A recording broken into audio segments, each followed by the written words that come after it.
আপনি কি জানেন বিশ্বের সবচেয়ে জনপ্রিয় বাইক ব্র্যান্ডের মধ্যে ইয়ামাহা অন্যতম? কিন্তু কবে, কোথায় এবং কিভাবে জন্ম হয়েছে এই বাইক কোম্পানির যাত্রা, তাদের প্রথম মডেল ছিল কোনটি এবং আজ পর্যন্ত তাদের বাজারে কত মডেল এসেছে, আজকে এই ভিডিওতে আমরা জানবো ইয়ামাহা কোম্পানির বাইক ইতিহাস, প্রথম বাইক মডেল আর তাদের চমৎকার বাইক সিরিজের গল্প।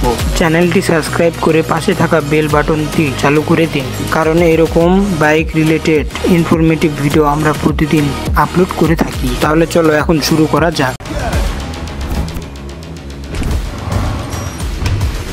ইয়ামাহা মোটর কোম্পানি শুরু হয় 1955 সালে জাপানের শিজুকা প্রদেশে। কিন্তু মজার বিষয় হলো এর কোম্পানির মূল প্রতিষ্ঠাতা হচ্ছে জিনিজি কাওয়াসাকি। নিপন গায়াকি লোড নামটি একটু হাস্যকর হলেও নামের মিউজিক ইনস্ট্রুমেন্টের প্রতিষ্ঠাতা ছিলেন। হ্যাঁ, ঠিকই শুনছেন, ইয়ামাহা প্রথমে মোটরসাইকেল না বরং পিয়ানো এবং অন্যান্য বাদ্যযন্ত্র বানাতেন। 1953 সালে যুদ্ধ পরবর্তী সময়ে জাপানে যখন নতুন ইন্টারেস্ট পরিবর্তন করেছিল, জিনিজি কাওয়াসাকি সিদ্ধান্ত নেন নতুন কিছু করবেন। তখন তিনি ঘোষণা দেন লাস্ট মেকে মোটরসাইকেল এবং এইভাবে জন্ম হয় ইয়ামাহা মোটর কোম্পানি, একদম নতুন একটি অধ্যায়ের সূচনা। ইয়ামাহা তাদের প্রথম বাইক উৎপন্ন করে 1955 সালে, যার নাম ছিল YA1, যেটি ছিল 125 সিসি 2 স্ট্রোক ইঞ্জিন মোটরসাইকেল, যার ডিজাইন অনেকটা DKW RT125 বাইকের মতো ছিল।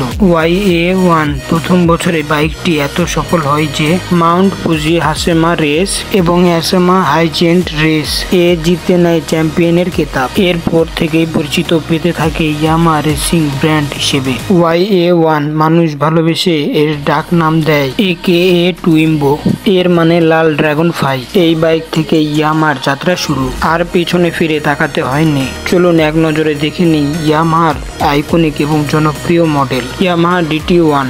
এটি 1968 সালে তৈরি। এই বাইকটি ছিল বিশ্বের প্রথম ডুয়েল স্পোর্টস বাইক, যেটা অফ রোড এবং অন রোড দুই জায়গায় পারদর্শী। ইয়ামাহা RD 350 1965 সালে এই বাইকটি তৈরি হয়েছে। 2 স্ট্রোক এই মেশিনটি ভারত সহ পুরো বিশ্বের তরুণদের স্বপ্নের বাইক হয়। ইয়ামাহা VMAX 1985 সালে এই বাইকটি নির্মাণ হয়। এই বাইকটি ছিল একটি পাওয়ারফুল মেশিন, 1200 সিসির পাওয়ারফুল V4 ইঞ্জিন, শক্তিশালী এবং স্টাইলিশ। ইয়ামাহা FZR1 1998 সালে এই বাইকটি তৈরি, একটি সুপার স্পোর্টস রেভলিউশন, কম ওয়েট, হাই পারফরমেন্স সবকিছু ছিল এর মধ্যে। বর্তমান যুগে ইয়ামাহা MT সিরিজে MT50, MT07, MT09 নেকেড বাইকের জগতে ইয়ামাহা MT সিরিজে নিয়ে এসেছে আধুনিক ডিজাইন, লাইট ওয়েট এবং দারুণ কন্ট্রোল।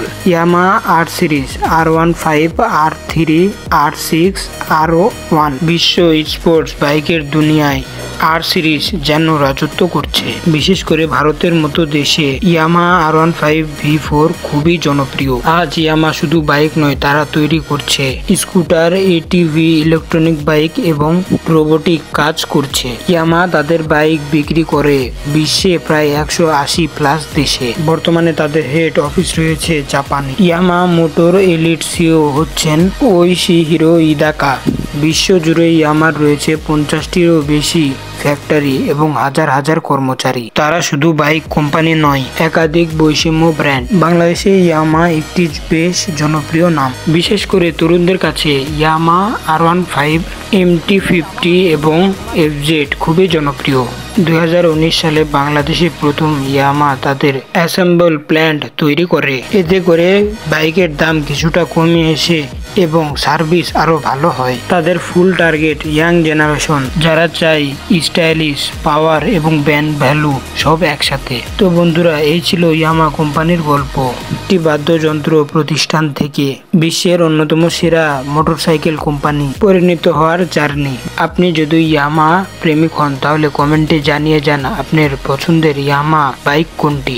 ভিডিওটি ভালো লাগলে একটি লাইক দিন এবং চ্যানেলটি সাবস্ক্রাইব করে পাশে থাকুন। এরকম ভিডিও বানাতে অনেক পরিশ্রম হয়, এই জন্য আপনাদের একটি লাইক এবং সাবস্ক্রাইব আমাদের অনেক মোটিভেট করে। এই জন্য চ্যানেলটি সাবস্ক্রাইব করে পাশে থাকা বেল বাটনটি অন রাখুন এবং আপনাদের বাইক গ্রুপে এই ভিডিওটি শেয়ার করতে ভুলবেন না। তাহলে আজকের জন্য বিদায়, আবার দেখা হবে নতুন কোনো ভিডিওতে।